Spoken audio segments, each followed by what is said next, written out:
What's going on, everybody? It is Alex from Everything for iPod, and today I have a review of the G-Form XTREME Case for the iPhone 5.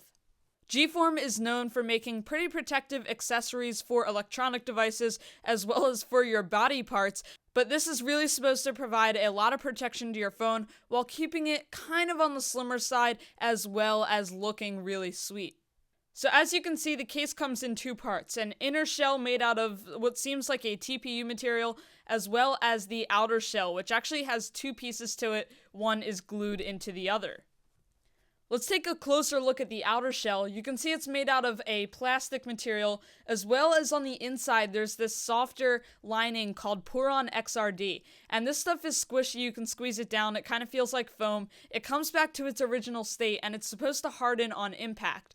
There are a ton of videos on YouTube testing this stuff out with laptop sleeves, iPad cases, so just search G-Form test video. I'm not going to do one, but the plastic is also pretty flexible. You can see I'm bending it and it is not cracking. So as far as the outer shell goes, it definitely can take a little bit of force.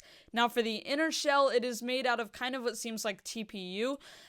It really has nothing special to it, really flexible, and that's just going to hold your phone inside of the outer shell.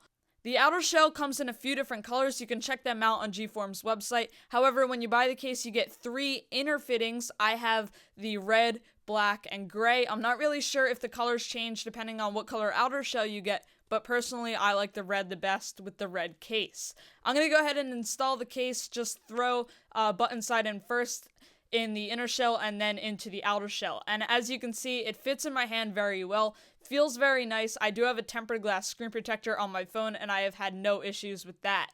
Down on the bottom, you have your cutouts for the lightning jack, microphone, speaker, and headphone jack. The lightning jack and headphone jack connectors are a little bit small, so you might have some trouble getting third-party connectors in there. I've had no trouble with the Apple ones as well as my Bose headphones, but some bigger connectors might not fit.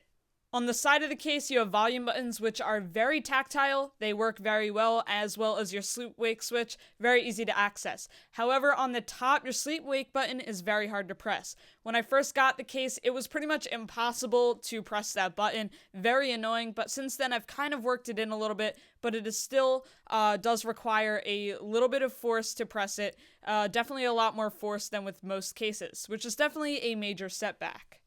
Now the case does look very awesome, like I keep saying. You do get a pretty good amount of protection as well as a camera cutout on the back, which I've had no flash issues with.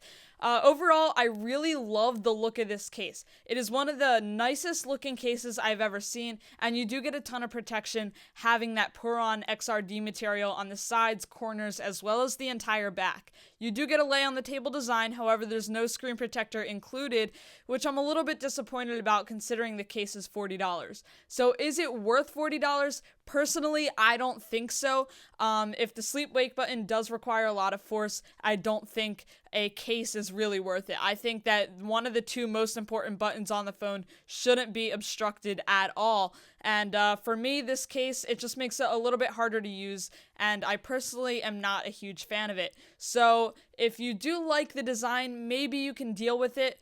Personally, I would rather have a case that looked a little bit less appealing, but definitely worked a lot better. And if you need ultimate protection, this really, I wouldn't say is the best route to go with. You could get something that feels a little bit more protective, like the Otterbox Defender or Griffin Survivor, which I actually reviewed. Links in the description for that.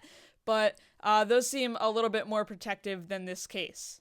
Now for a giveaway. So thank you so much for getting me to 8,000 subscribers. So in return, I'm going to do a small giveaway, but I will have a really big one once we hit 10,000. So make sure you get everyone to subscribe so we can reach that goal faster. A while ago on my channel, I actually reviewed a case by Body Glove called the Dropsuit for the iPhone 5.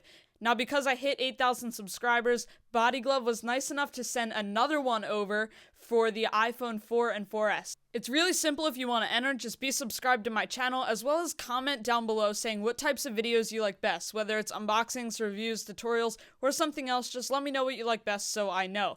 Also, if you're interested in picking up the case that I just reviewed, don't forget the link is down in the description to where you can check it out. Thanks, don't forget to subscribe, and I'll catch you in my next video.